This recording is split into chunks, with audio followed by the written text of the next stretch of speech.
Jenderal Ahmad Yani lahir di Purworejo, Jawa Tengah pada tanggal 19 Juni tahun 1922. Ia memulai pendidikan formalnya di HIS atau Sekolah Setingkat Sekolah Dasar di Bogor.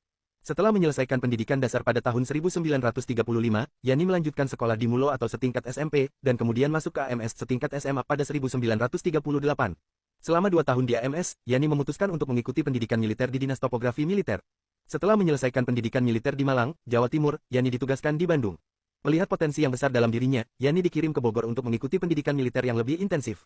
Setelah kembali ke Bandung, Yani menjadi guru bahasa sebelum Jepang masuk ke Indonesia. Yani kemudian mengikuti pendidikan militer Heiho di Magelang, Jawa Tengah, dan bergabung dengan Tentara Pembela Tanah Air Peta. Selama masa pendidikan keras selama 4 bulan itu, kemampuan dan jiwa kepemimpinan Ahmad Yani terakui. Ia bahkan diberikan sebuah katana pedang samurai Jepang sebagai pengakuan atas kompetensinya. Setelah terbentuknya Tentara Keamanan Rakyat TKR, Ahmad Yani diangkat sebagai Komandan TKR Purwokerto. Dia berpartisipasi dalam menumpas pemberontakan PKI Musuh di Madiun pada tahun 1948. Selama agresi militer Belanda II, dia menjabat sebagai Komandan Wekreise II di daerah Kedu. Yani juga membentuk pasukan istimewa bernama Banteng Riders ketika menumpas pengacau Darul Islam Tentara Islam Indonesia (DITI) di Jawa Tengah. Setelah menyelesaikan tugas tersebut, ia diberi kesempatan untuk belajar di Command and General Staff College di Fort Leavenworth, Kansas, Amerika Serikat, selama 9 bulan. Pada tahun 1956, ia juga mengikuti pendidikan selama 2 bulan di Special Warfare Course di Inggris. Ini membuat Ahmad Yani kerap mendapat isu sebagai antek-antek Amerika Serikat oleh kubu anti-Barat. Kemudian, pada tahun 1962, Ahmad Yani diangkat menjadi Menteri Panglima Angkatan Darat Indonesia. Kecerdasannya dalam berstrategi di bidang militer membuatnya dihormati dan diakui oleh banyak orang.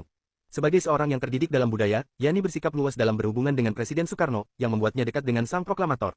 Dia sering diundang untuk berdiskusi ke Istana Negara dan disebut sebagai anak emas Presiden Soekarno. Namun, saat Partai Komunis Indonesia (PKI) menjadi partai yang cukup kuat, Ahmad Yani menolak paham PKI, termasuk rencana mereka untuk membentuk angkatan kelima yang terdiri dari buruh dan tani yang dipersenjatai. Ketidaksetujuan Yani terhadap rencana ini memicu ketegangan antara Jenderal TNI dan tubuh PKI sendiri. Pada tanggal 1 Oktober tahun 1965, Jenderal Ahmad Yani menjadi salah satu target PKI yang diculik dan dibunuh. Amelia Yani, putri ketiganya, mengatakan bahwa ayahnya ditembak di depan kamar tidur pada pukul 4 waktu Indonesia Barat. 5 hari kemudian, jasadnya ditemukan terkubur bersama 6 jenderal lainnya di Lubang Buaya, Jakarta Timur. Jenazah Ahmad Yani kemudian dipindahkan dan dimakamkan di Taman Makam Pahlawan Kalibata, Jakarta Selatan. Ia dihormati sebagai pahlawan revolusi dan pangkatnya dinaikkan menjadi jenderal sebagai pengakuan atas pengabdian dan jasa-jasanya. Jenderal Ahmad Yani pernah berkata, "Kemajuan yang kita peroleh harus dapat kita pertahankan dengan kemampuan dan kekuatan sendiri, karena yang memberi kemajuan kepada kita adalah rakyat kita sendiri." Apresiasi negara terhadap Jenderal Ahmad Yani tercermin dalam penggunaan namanya sebagai nama jalan utama di hampir semua provinsi di Indonesia. Nama beliau tetap dikenang sebagai salah satu tokoh pahlawan yang berjuang untuk kemerdekaan dan keutuhan Indonesia.